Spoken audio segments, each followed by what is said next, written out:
បាទសូមជម្រាបសួរលោកយាយលោកតាពុកម៉ែបងប្អូនយើងដែលចូលចិត្ត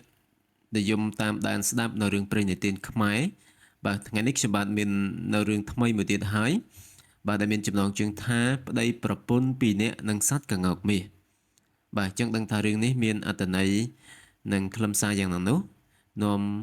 អារម្មណ៍លោកយាយលោកតាពុកម៉ែបងប្អូនយើងទៅតាមដានស្ដាប់ទាំងអស់គ្នាតែម្ដងបាទ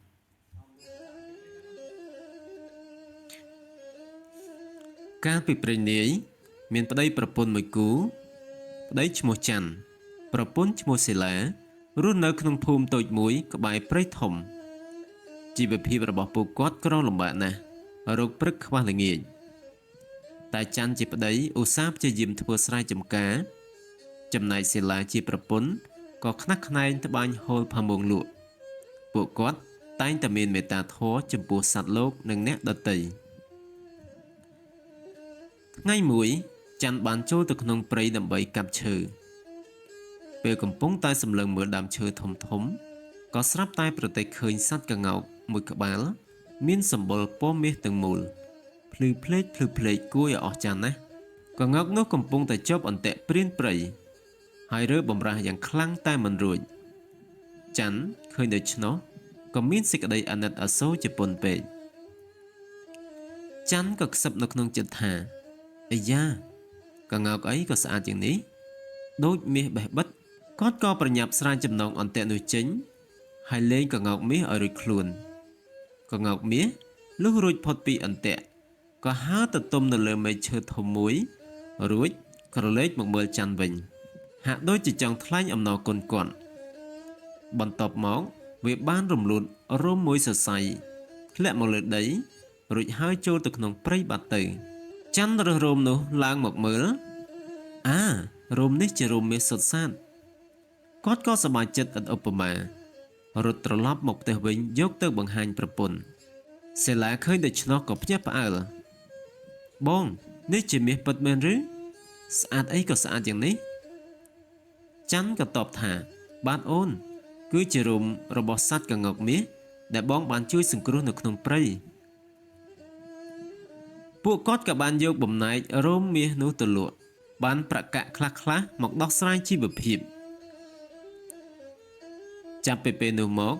ពួកគាត់ក៏បានទទួលលាភជាបន្តបន្ទាប់ពីរោមមាសរបស់សត្វក្ងោកនោះស្ទើរតែរៀងរាល់ខែក្ងោកមាសតែងតែហើរមកលេងផ្ទះច័ន្ទម្ដងហើយមុននឹងហើរទៅវាតែងតែរំលូតរោមមាសមួយសរសៃទុកឲ្យពួកគាត់ជានិច្ចពីមួយថ្ងៃទៅមួយថ្ងៃជីវភាពរបស់ប្តីប្រពន្ធនោះក៏បានធូរស្រាលឡើងរហូតក្លាយជាអ្នកមានលំដាប់នៅក្នុងភូមិតែមនុស្សយើងនៅពេលដែលសម្បូរហូរហៀហើយតែងតែភ្លេចខ្លួនសេឡាដែលធ្លាប់ជាប្រពន្ធស្លូតត្រង់មានចិត្តធម៌ឥឡូវនេះក៏ចាប់ផ្ដើមមានចិត្តលោភលន់នាងចង់បានរោមមាសឲ្យបានច្រើនជាងនេះដើម្បីក្លាយជាសេដ្ឋី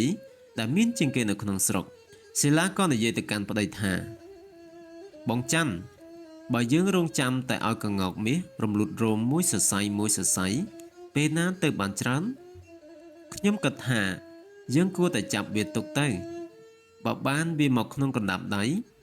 យើងនឹងដករោមរបស់វាទាំងអស់តែម្ដងយើងនឹងក្លាយជាសេដ្ឋីធំភ្លាមច័ន្ទក៏តបទៅប្រពន្ធវិញថាអូនកុំគិតអញ្ចឹងអី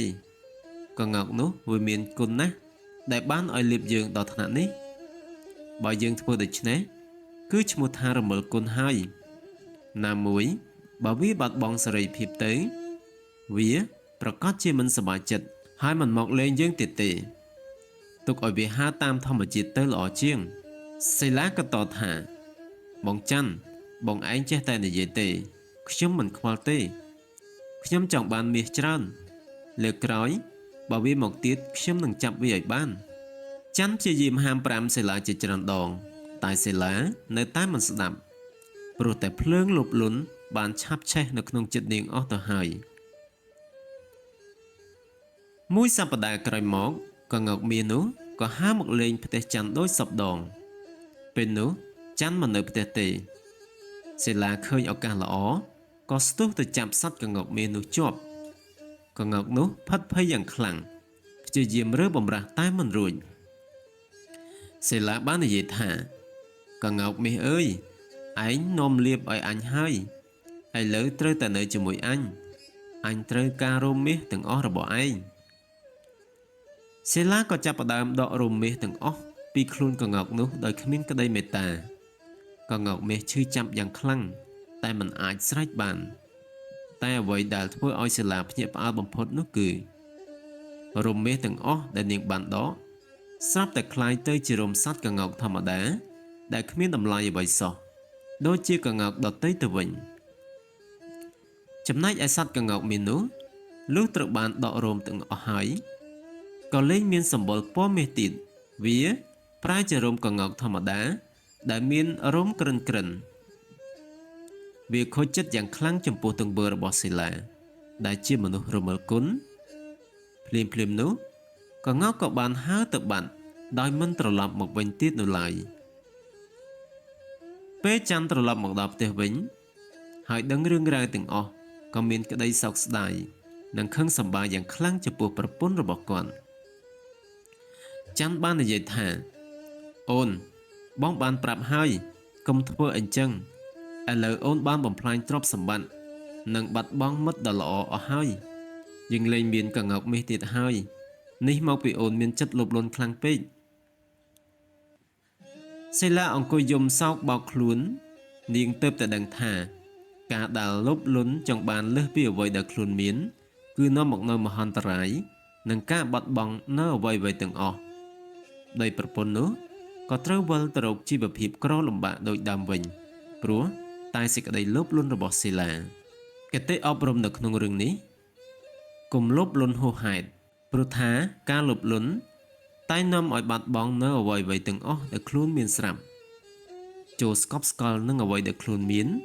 ហើយចេះដឹងគុណចំពោះអ្នកដែលបានជួយយើង